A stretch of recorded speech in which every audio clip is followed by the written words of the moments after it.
Oldin 70 mingga baholanib qo'yilganda e'longa, hozir egalariga pul zarur bo'lganligi sababli atigi 40 mingga berib yuboriladi.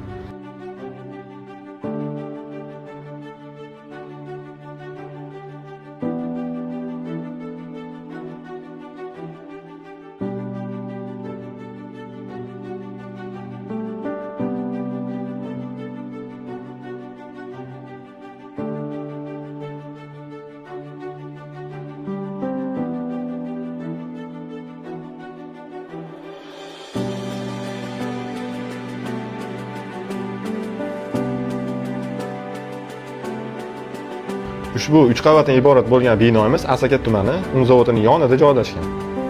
Ushbu binomizning har bir qavati 100 kvadratdan iborat oshxona uchun mo'ljallanib qurilgan. Ushbu binodan faqatgina oshxona qilib emas, xohlagan maqsadda foydalansanglar bo'ladi. Uning alohida transformatoriga ega, suv va svetdan hech qanaqa muammolari yo'q. Batafsil hamda qo'shimcha ma'lumotlar uchun egalarning raqamini qoldiramiz. Bemalol 24 soat davomida qo'ng'iroq qilishingiz mumkin.